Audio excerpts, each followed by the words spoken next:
আসসালামু আলাইকুম ওয়া রাহমাতুল্লাহ। আশা করি সবাই ভালো আছেন। বরাবরের মতো আরেকটি নতুন ভিডিও নিয়ে আসলাম। চলুন শুরু করি। আজকের টপিক অনেক গুরুত্বপূর্ণ। আজকের টপিক 1 ঘন্টা পেছানো হচ্ছে ইউরোপের ঘড়ির কাঁটা। হ্যাঁ, আপনি ঠিকই শুনছেন। 1 ঘন্টা পেছানো হচ্ছে ইউরোপের ঘড়ির কাঁটা এবং সময়কে তারা 1 ঘন্টা এগিয়ে দিচ্ছে। কেন ইউরোপের সময় পরিবর্তন করা হচ্ছে, চলুন এ নিয়ে আলোচনা করি। মূলত তারা সময়টাকে 1 ঘন্টা আগায় দিচ্ছে এবং ঘড়ির কাঁটাকে 1 ঘন্টা পিছায় দিচ্ছে। ইউরোপে প্রধানত বিদ্যুৎ সাশ্রয় এবং দিনের আলো day light saving time DST সর্বোচ্চ ব্যবহারের লক্ষ্যে বছরে 2বার ঘড়ির কাঁটা পরিবর্তন করা হয়। তাহলে আমরা কি বুঝলাম? ইউরোপের প্রধানত বিদ্যুৎ সাশ্রয় এবং দিনের আলো day light saving time DST সর্বোচ্চ ব্যবহারের লক্ষ্যে বছরে 2বার ঘড়ির কাঁটা পরিবর্তন করা হয়। 2টা পরিবর্তন, একটি হলো আপনার মার্চ মাসে আর একটি হলো অক্টোবর মাসে।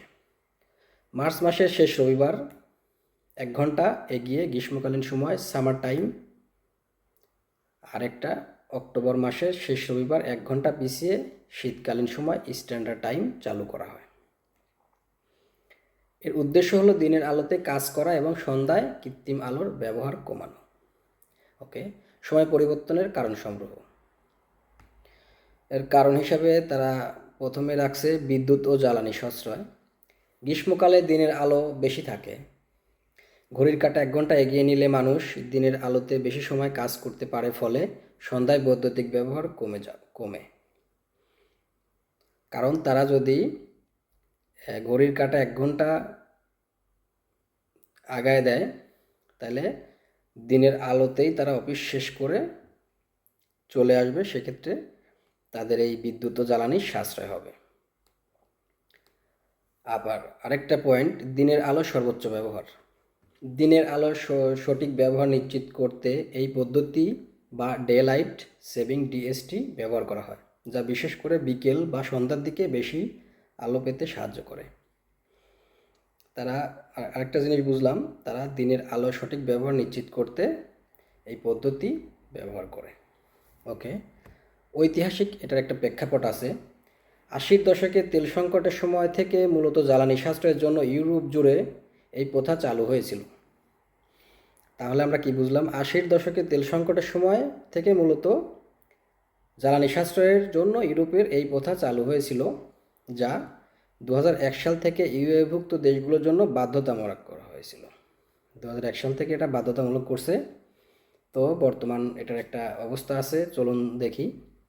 বছরে 2বার এই পরিবর্তন, বছরে 2বার এই সময় পরিবর্তনের ফলে মানুষের ঘুমের ছন্দ ও জৈবিক ঘটিতে,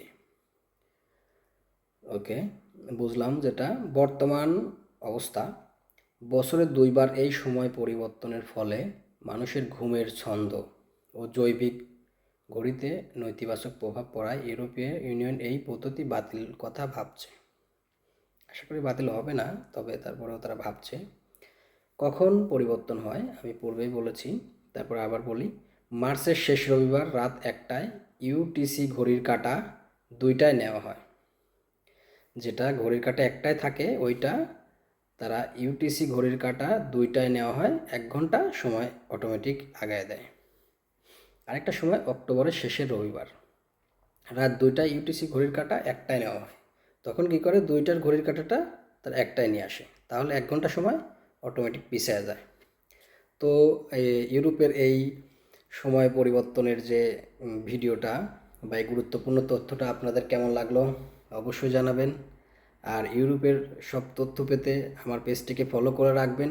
সবাই ভালো থাকবেন। আসসালামু আলাইকুম।